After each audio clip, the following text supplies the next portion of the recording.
बात को पूरी की पूरी कहो, सही की सही कहो।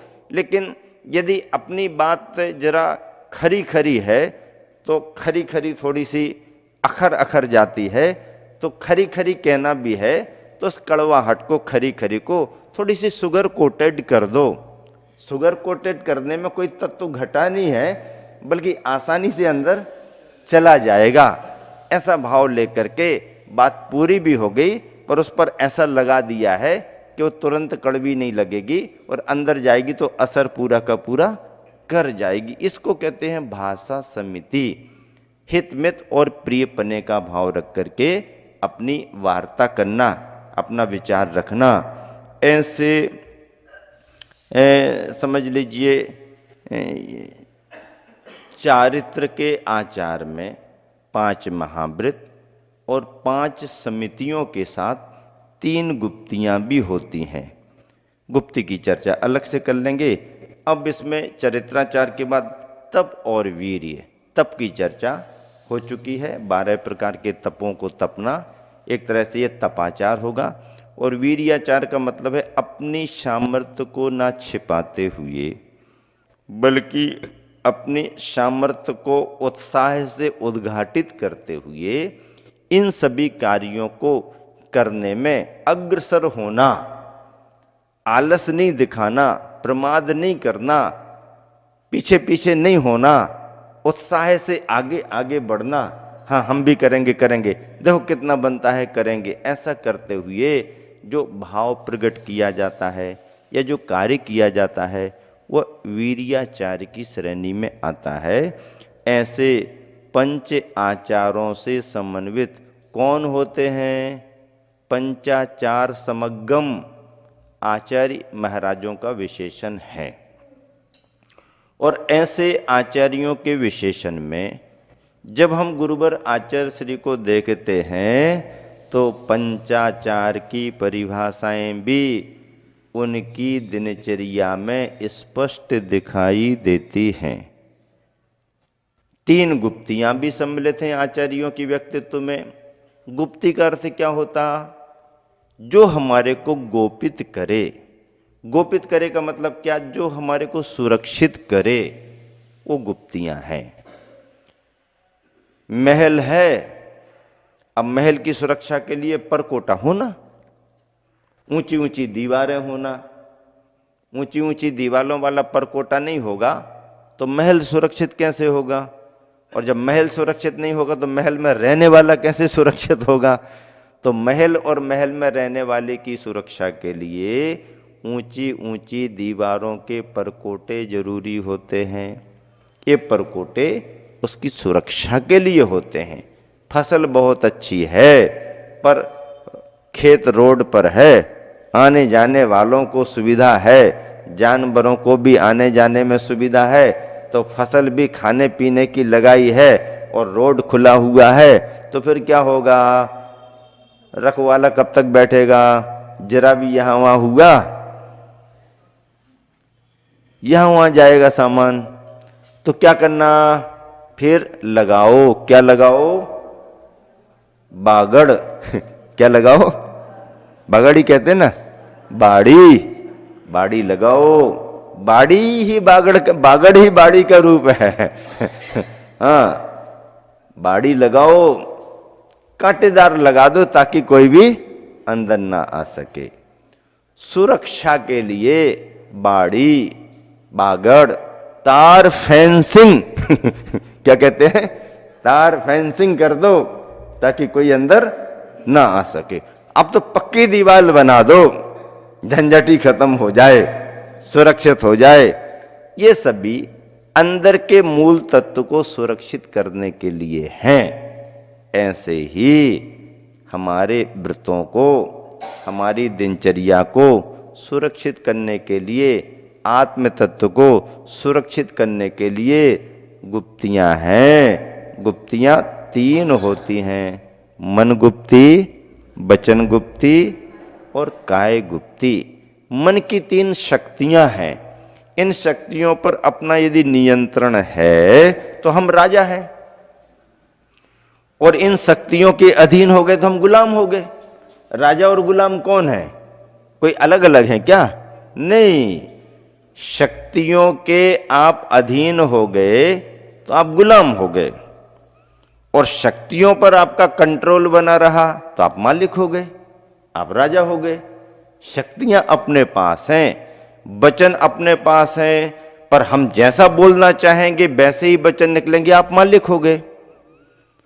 और यदि आपका कंट्रोल नहीं है तो बोल दिया बिन सोचे, और बिन सोचे बोलने के बाद जब जो हो गया सो फिर सोचते बैठे रहो ये क्या हो गया। पहले तो बिन सोचे बोल दिया, अब बिन सोचे बोलने का परिणाम क्या निकला, तो बाद में सोच रहे बैठे बैठे अरे यार ऐसा हो गया वैसा हो गया, तो आप गुलाम हो गए, उसका परिणाम आपको देखने को मिला। मन की शक्ति, वचन की शक्ति और शरीर की शक्ति, ये बल हैं, शक्तियां हैं, सभी को प्राप्त नहीं होती हैं। एक इंद्रियादिक को केवल काय की शक्ति है, बोल भी नहीं सकते, सोचना तो बहुत दूर की बात।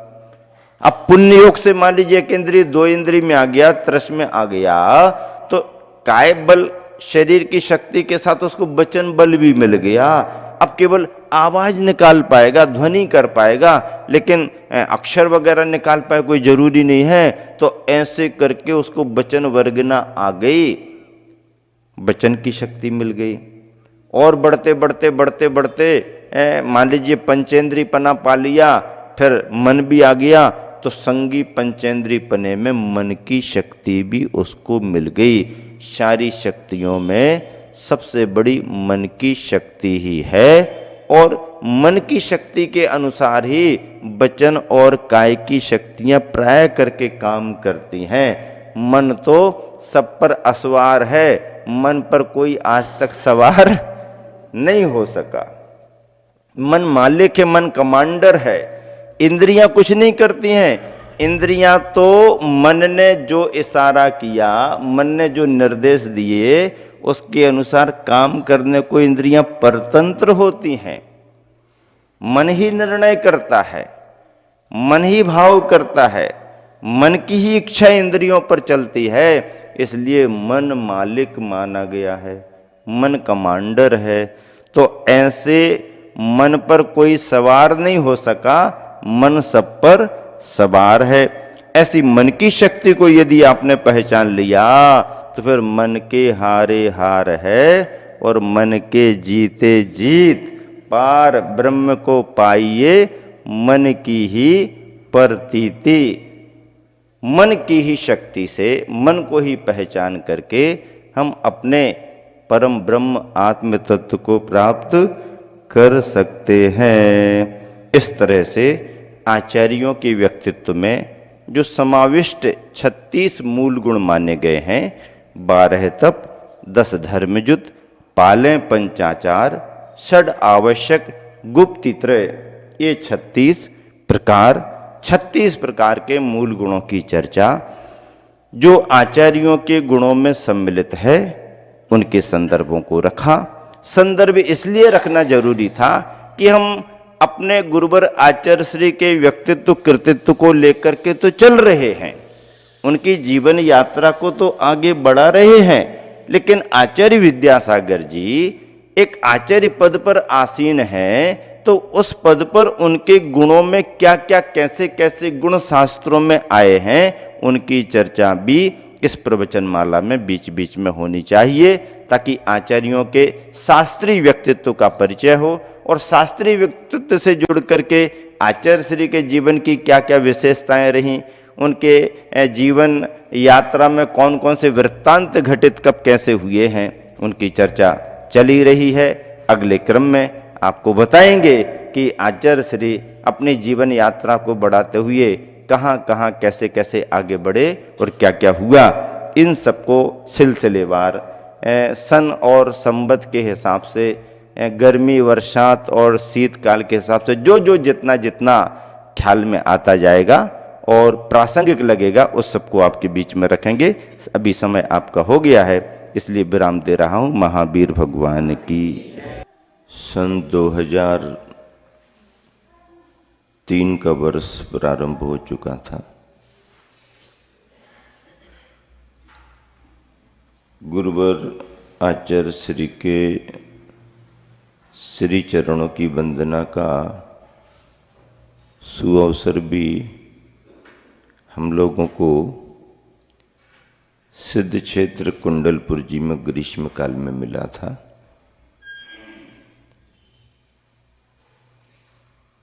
ग्रीष्म काल कुंडलपुर का होने के बाद गुरुवर आचार्य का विहार हुआ।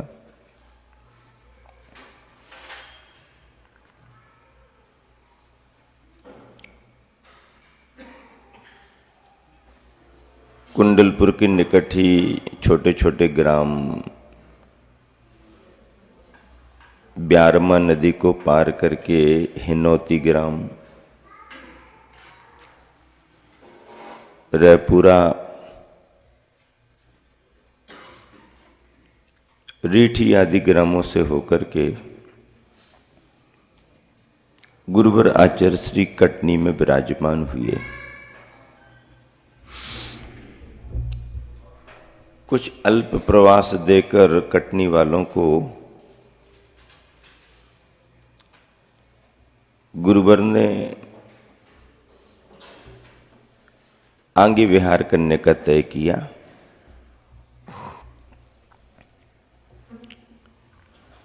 हम लोगों को बुला करके कुछ निर्देश भी दिए।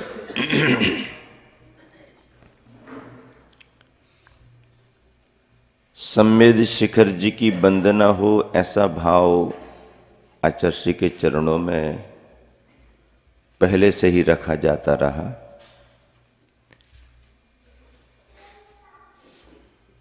मुनि प्रमाण सागर जी का भाव भी शिखर जी की वंदना करने का था, जो उन्होंने समय समय पर गुरुवर के चरणों में रखा था।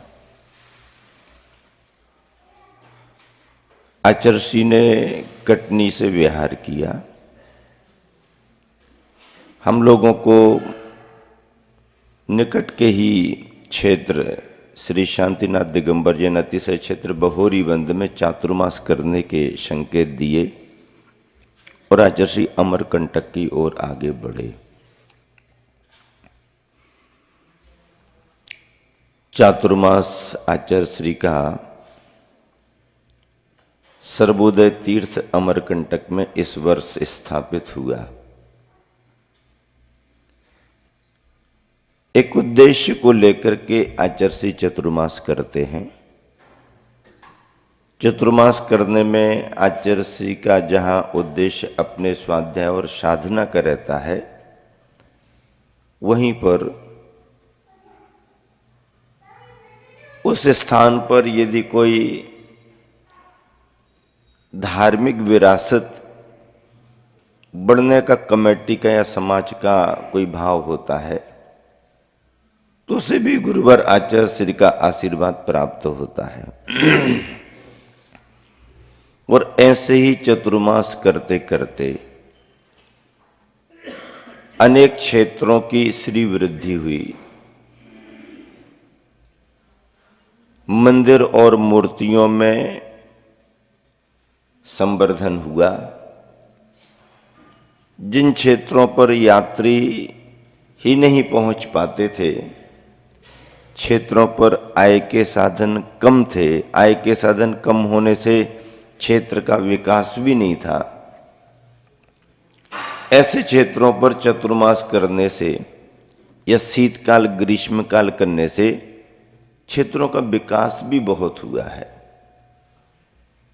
और यह गुरुवर आचार्य श्री की बहुत बड़ी देन दिगंबर जैन तीर्थ क्षेत्रों के लिए हमेशा से रही है। अमरकंटक में भी बहुत सारे उद्देश्य थे। आदिवासी बहुल इलाका था। हिंदू संस्कृति के अनुसार वहाँ पर प्राचीनता और पवित्रता की मान्यताएं रहीं। जैन ग्रंथों के हिसाब से भी आम्रकूट करके ऐसा उल्लेख आता है और रेवा नदी के उद्गम के रूप में उल्लेख है। मुनियों ने तपस्या की है आदि आदि भी उल्लेख आता है। वह स्थल आचार्य श्री को साधना की दृष्टि से योग्य लगा, निराकुल था। धीरे धीरे क्रम आगे बढ़ता गया और एक बहुत बड़े मंदिर के शिलान्यास के रूप में कार्य आगे बढ़ चुका था। और भी अनेक कार्य होते हैं, वह सारे कार्य निरंतर आचार्य की छत्र छाया में मार्गदर्शन में आगे बढ़ रहे थे। कमेटी सक्रिय थी।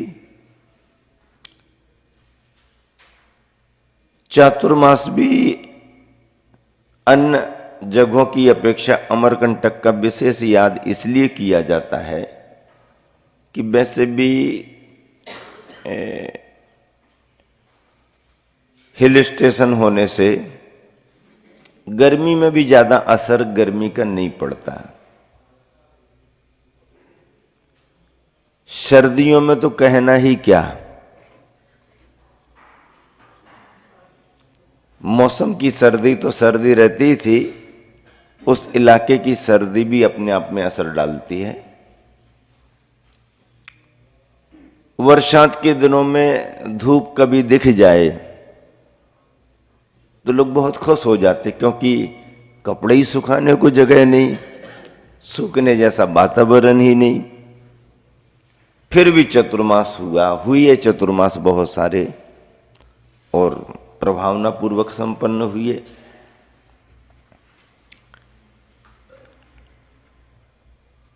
हम लोगों का बोहरी बंद में चतुर्मास था।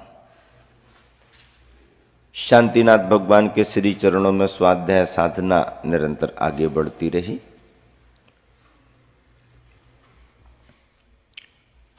चातुर्मास में जो भी कार्य पर्व त्योहारों को लेकर के संपन्न होते हैं, सभी होते रहे। समय समय पर आचार्य के द्वारा विशिष्ट महानुभाव, जैन जैनेतर, समाज से भी राजनीतिज्ञ लोग आते रहते, मार्गदर्शन मिलता रहता। संघ का स्वाध्याय, संघ की साधना भी चलती रहती। चतुर्मास के बाद विहार का समय, आचार्य श्री ने संघ सहित विहार बिलासपुर के लिए किया। बिलासपुर छत्तीसगढ़ का अपना एक विशिष्ट स्थान है। क्रांतिनगर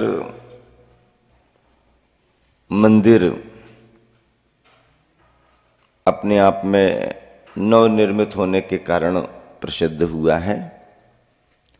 कोयला वाले परिवार का योगदान उस मंदिर के लिए पूरा है। सारी समाज ने उत्साह से गुरुवर के सानिध्य में